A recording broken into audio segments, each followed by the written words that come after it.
Seguimos conversando periodísticamente, bueno, y hablamos de algo que afecta a mucha gente en nuestro país, el impuesto a la renta personal, que ahora está llegando a afectar a personas que, decíamos, en promedio ganan más de 6.300.000, pero no solamente a esa gente. Por ejemplo, ¿qué pasa si uno vende un terreno?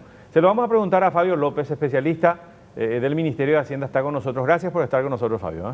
Un gusto, Guillermo, y la verdad que venimos a tratar de responder las preguntas de toda la audiencia. Bueno, vamos a compartir un perfil que preparamos desde la producción con nuestro entrevistado. A ver.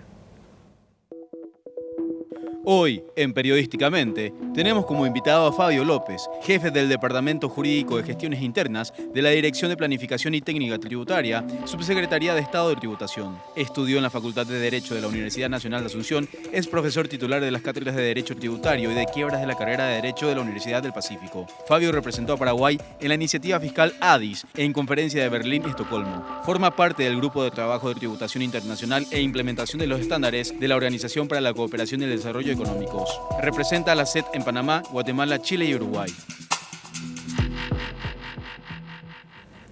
Muchas preguntas y comencemos, decíamos, 6.300.000 en un promedio.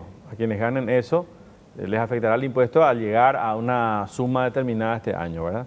Sí, ahí también, Guillermo, tenemos que tener en cuenta que no es que si yo gano en un mes 6.300.000, sino se tiene que acumular y superar un rango no incidido. 76 millones, ¿no? Este año llega a 76 millones, que son 36 salarios mínimos mensuales en el año. Vamos a suponer, perdón, Fabio, sí. Yo tengo 6 millones de guaraníes en enero, 6 millones gané en febrero, sí. Y en marzo vendí un terrenito que tenía, no sé, para calzar los números, 70 millones de guaraníes. Sí. Un terreno un poco... vendí y con eso... Yo digo, bueno, 70 millones del terreno más 6 y 6 son 82 millones que yo estoy recibiendo ya en marzo. Sí. ¿Yo ya paso a ser contribuyente de renta? Efectivamente, cuando supero el rango no incidido, desde el día siguiente yo me convierto en contribuyente del IRP. Es decir, si yo no tenía otra obligación con la Subsecretaría de Estado de Tributación, por ejemplo, el caso de contribuyentes de IVA, entonces si no tengo ninguna otra obligación, me inscribo en el registro único de contribuyentes como contribuyente del IRP. Si pago IVA, esos 6 millones son producto de honorarios profesionales, digamos que uno factura. ¿Qué pasa si yo ya facturo y pago IVA? Yo igual me inscribo para la renta personal también. En ese caso ya sos contribuyente por el IVA. Sí. Y tenés que incorporar una nueva obligación, que en este caso el IRP. Y ahí no se hace una inscripción, sino se hace una actualización de datos. Y debemos también tener muy presente que el plazo para la actualización o la inscripción en el registro único de contribuyentes es de 30 días hábiles sin multa. Entonces, ¿después cuánto se paga de multa? 50.000 guaraníes de multa. ¿Por mes o de una? Es una sola multa, una sola multa de 50.000. Eso no tiene intereses, no genera ningún accesorio. Entiendo. Ahora, sobre ese terreno que vendí, poniéndote siempre el ejemplo, sí. Porque mucha gente pregunta, tengo un auto que sale 40 millones o 30 millones, sí. Y yo ya recaudé, digamos, gané en lo que va del año 40 millones. Justo vendí mi auto por 40 y bueno, son 80 millones que ya recaudo durante el año, allá por mayo, junio. Sí. Ya ahí también paso a renta con el vehículo. Sí, ahí tenemos que tener bien en cuenta que está el cálculo del rango no incidido. Sí. Tengo que tener en cuenta los ingresos grabados por el IRP. Una vez que supere, recién cuando supero, a ello empiezo a solicitar las facturas a mi nombre, con mi número de cédula o con mi RUC. Sí, eso para, digamos, para la liquidación, menos. Para la liquidación Pero del impuesto. El auto o el terreno, que son ejemplos comunes que sí. Te digo, cuando tengo que pagar impuestos sobre esos ingresos, renta personal, contabilizo el monto total por el que vendo, es decir, esos 70 millones a fin de año se computan totalmente para pagar el impuesto. Sobre eso tengo que pagar el 8 o el 10% dependiendo de mi nivel de ingreso. Sí, como decías en tu ejemplo, sí. 3 millones al mes, otros 3 millones, 6, y luego 6 millones y luego unos 70 millones. Sí. Eso que te sirvió para superar el rango no incidido, eso no es un ingreso grabado para la liquidación del impuesto. Es decir, eso no voy a tener en cuenta para pagar el impuesto. El primer año. El primer año. Después se supone... luego cuando uno ya es contribuyente sí tiene que ir. Pero sacando el ejemplo ese y diciendo, bueno, cuando yo vendo un terreno, yo ya estoy en renta, yo vendo un terreno, sobre ese terreno tengo que pagar, sobre el valor total del terreno tengo que pagar renta. Efectivamente, cuando vendo un terreno, si es mi único terreno, mi único inmueble, entonces entra dentro del ámbito de los ingresos grabados por el IRP. Y pago sobre el total de la venta. No es que pago sobre un porcentaje nada más. Pago sobre el 30%. Hay una presunción de rentabilidad del 30%. O sea, si vendí sobre 70, por 70 millones el terreno, sí, pago sobre 21 millones el impuesto, que es el 30%. El 30% para la base. Y sobre eso voy a aplicar la tasa del 8 o del 10% conforme a mis ingresos. Siempre que no haya gastado todo ese dinero de forma legal y lo pueda justificar. Claro, eso también uno tiene. Bueno, y lo mismo para los autos, el terreno 30%, ¿y el auto? En el caso de los vehículos, eso entra dentro de otros ingresos. Entonces yo tengo que ver si esos otros ingresos, por ejemplo, venta de un vehículo, venta de cuadros, joyas, muebles, eso tengo que mirar, y si superan los 30 salarios mínimos en el año, tengo que computar como otros ingresos. Y si no supera, entonces no está totalmente exento. 30 salarios mínimos 30 salarios. 63 millones, y tanto un poco más. Por ahí, sí, así mismo. Si el auto vendí por 50, no entra. No entra.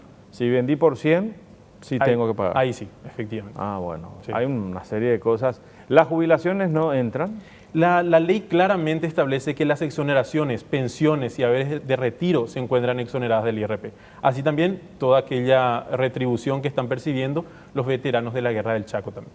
Las retribuciones. Sí. Bueno, obviamente otro tipo de haberes como los aguinaldos. Los aguinaldos tampoco tributan, no sufren descuentos, o al final puedo pagar sobre el aguinaldo también renta personal. No, el aguinaldo, conforme a lo que establece el Código del Trabajo, se encuentra totalmente exonerado.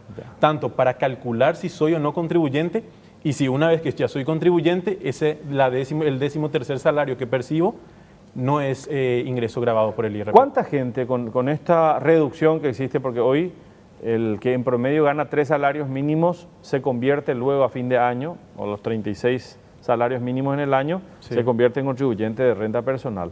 ¿Cuántas, con este piso, digamos, sí, cuánta gente pasa a contribuir con la renta personal, según la estimación de ustedes? Sí, hoy mismo, al 31 de diciembre, tenemos 86.000 contribuyentes del IRP. Hoy. Al 31 de diciembre. Bueno, se estima, y seguramente se estarán inscribiendo ahora y en lo que va en este año, más de 30.000 contribuyentes. Entonces, 116.000. Llegaría a ese sería el universo de contribuyentes, porque tenemos que recordar, Guillermo, sí, que el 2019 es el último año en que existe la reducción paulatina de 12 salarios mínimos al año. Digamos que el que hoy gana 5 millones dice, ¿será que el próximo año me va a tocar? Va a bajar, ya no. No le va a tocar. Ya a no ser que pase a ganar más dinero, ¿verdad? Claro, ahí ya se tiene que tener en cuenta el aumento de ingresos de cada persona. Claro, o desarrolla otra actividad y bueno, va juntando ingresos que le hacen llegar a este promedio que decimos, sí, que es de ahí hay que también tener en cuenta, Guillermo, algunos dicen, yo gano 5 millones porque estoy aportando al IPS. Sí. Luego de repente tengo otros trabajos extra, y eso también tengo que sumar, efectivamente, todo tipo de remuneración que uno perciba, cualquiera sea la denominación de la retribución. A veces podemos llamar salario, podemos llamar dieta, podemos llamar honorarios, cualquiera sea, es ingreso gravado. ¿Y qué hay de ese estudio que se hizo? Bueno, ahora se generó toda una polémica porque se evaluó la posibilidad de reducir aún más el piso, digamos, para ser contribuyente de renta personal, de bajarlo a 2 salarios mínimos. Sí, como en ese caso fue más mala información, porque el rango no incidido se encuentra en la ley. No, eso estamos de acuerdo. La ley para mí es clarísima, digamos, está ahí.